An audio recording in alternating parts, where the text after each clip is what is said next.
అస్సలాము అలైకం రహమతుల్లాహి వబరకాతుహు. సోదర సోదరీమణులారా, ఈరోజు చెప్పుకుంటున్న అంశం హజ్ యొక్క వివరణ, హజ్ విశిష్టతల గురించి తెలుసుకుందాం. అంతకన్నా ముందు నా ఛానల్ ఫస్ట్ టైం చూస్తున్నట్లయితే లైక్ చేయండి, షేర్ చేయండి, సబ్స్క్రైబ్ చేసుకోండి. మరిన్ని ఇస్లామిక్ వీడియోల గురించి తెలుసుకోండి, ఇస్లామిక్ గురించి తెలుసుకోండి. హజ్ విశిష్టతలు ఏంటి అంటే, అల్లాహు ఇలా సెలవిస్తున్నాడు.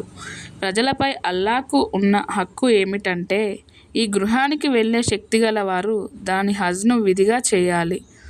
ఈ ఆజ్ఞను పాలించటానికి తిరస్కరించేవాడు అల్లాహకు ప్రపంచ ప్రజల అవసరం ఎంతమాత్రం లేదు అని స్పష్టంగా తెలుసుకోవాలి. దైవప్రవక్త సల్లల్లాహు అలైహి వసల్లం గారు ఈ విధంగా తెలియజేశారు. ప్రజలారా, అల్లాహు మీపై హజ్ యాత్ర విధిగా చేశాడు కనుక మీలో శక్తి గలవారు హజ్ యాత్ర చేయండి. ఒకసారి దైవప్రవక్త సల్లల్లాహు అలైహి వసల్లం గారు అన్నిటికంటే శ్రేష్టమైన ఆచరణ ఏది అని ప్రశ్నించటం జరిగింది. దానికి ఆయన దేవుణ్ణి, దైవప్రవక్తను విశ్వసించటం అని సమాధానం ఇచ్చారు. ఆ తర్వాత ఏది అని అడగటం జరిగింది. ఆ తర్వాత దైవ మార్గంలో పోరాడటం అని చెప్పారు. మళ్ళీ ఆ తర్వాత ఏమిటి అని అడగ్గా అప్పుడు ఆయన స్వీకారయోగ్యమైన హజ్ యాత్ర చేయడం అని చెప్పారు. దైవప్రవక్త సల్లల్లాహు అలైహి వసల్లం గారు ఈ విధంగా తెలియజేశారు. మనోవాంఛలకు, చెడు పనులకు దూరంగా ఉంటూ దైవ ప్రసన్నత కోసం హజ్ చేసి తిరిగొచ్చే వ్యక్తి ఆ రోజే తల్లి గర్భం నుంచి పుట్టినట్లు అత్యంత పునీతుడిగా తిరిగి వస్తాడు. దైవప్రవక్త సల్లల్లాహు అలైహి వసల్లం గారు ఇలా అన్నారు. స్వీకారయోగ్యమైన హజ్కు స్వర్గమే ప్రతిఫలం.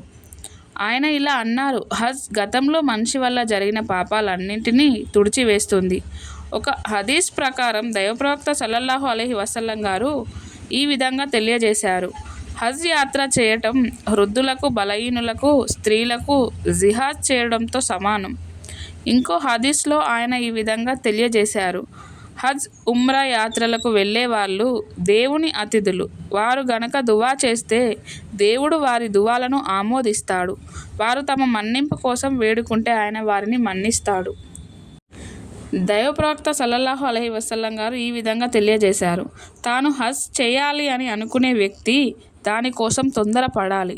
ఆలస్యం చేస్తే అతను వ్యాధి బారిన పడవచ్చు, లేదా తన వాహనాన్నైనా పోగొట్టుకోవచ్చు, లేదా ఇంకా ఏదైనా ఆటంకం ఏర్పడవచ్చు.